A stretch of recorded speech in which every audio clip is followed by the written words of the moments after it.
connais-toi toi-même. Cette maxime gravée au fronton du temple de Delphes et reprise par Socrate, traverse les siècles comme un appel fondamental à la connaissance de soi.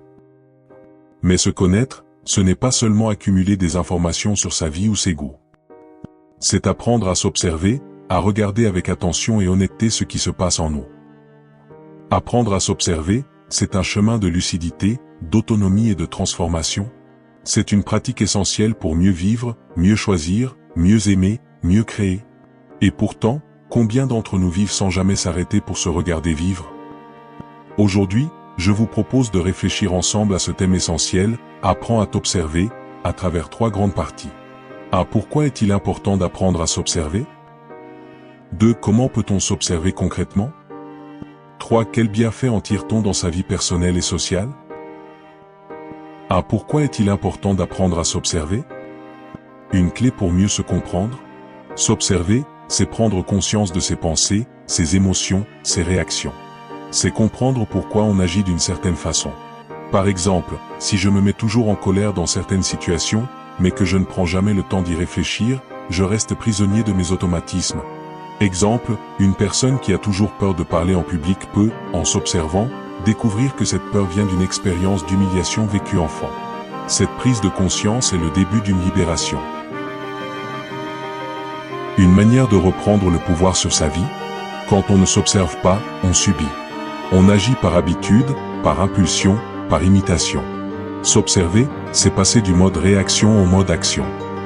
C'est choisir en conscience. Viktor Frankl, survivant des camps de concentration, écrivait: entre le stimulus et la réponse, il y a un espace. Dans cet espace réside notre pouvoir de choisir notre réponse. Dans notre réponse réside notre croissance et notre liberté. S'observer, c'est apprendre à habiter cet espace. Une condition pour mieux comprendre les autres?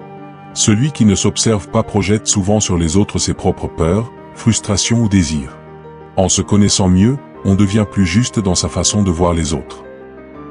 Exemple, une personne très exigeante avec elle-même peut, sans s'en rendre compte, l'être aussi avec les autres et les juger durement.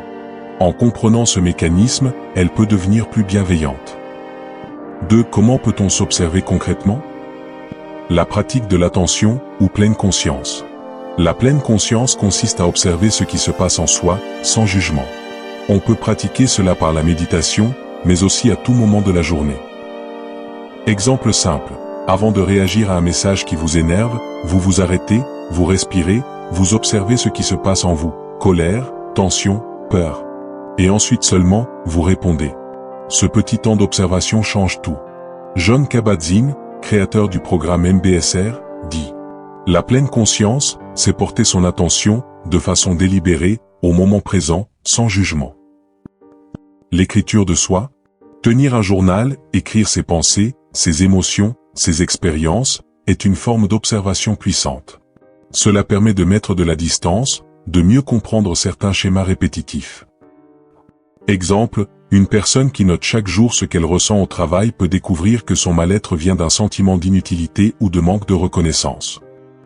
Le retour sur ses actions et décisions? À la fin d'une journée, ou après un événement marquant, prendre quelques minutes pour se demander: qu'est-ce que j'ai ressenti? Qu'est-ce que j'ai bien fait? Qu'est-ce que je pourrais faire autrement? Ce type de bilan régulier développe l'intelligence émotionnelle et la maturité. Le regard extérieur, écoute active, thérapie, coaching.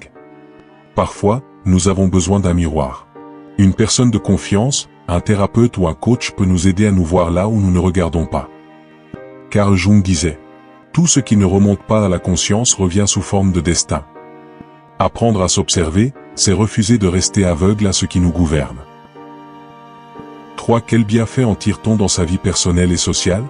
Une meilleure gestion des émotions? Celui qui s'observe devient plus maître de lui-même.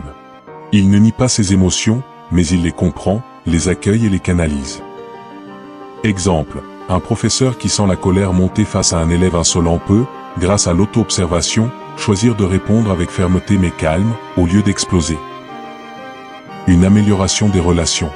En comprenant nos peurs, nos blessures, nos mécanismes de défense, on devient plus tolérant, plus ouvert aux autres. Moins dans le jugement, plus dans l'écoute. Exemple, Dans un couple, si l'un des partenaires comprend qu'il a peur de l'abandon à cause de son histoire, il pourra exprimer ses besoins plus clairement, au lieu de les imposer par la colère ou le silence. Une plus grande cohérence intérieure. Observer ses pensées, ses valeurs, ses choix permet de vivre en accord avec soi-même. On cesse de jouer un rôle, on devient authentique. Soyez vous-même, tous les autres sont déjà pris. Dit Oscar Wilde. Mais pour être soi-même, encore faut-il savoir qui l'on est. Une meilleure capacité à évoluer. L'auto-observation rend humble, on voit ses limites, ses erreurs, mais aussi ses ressources. C'est une base solide pour progresser, apprendre, changer.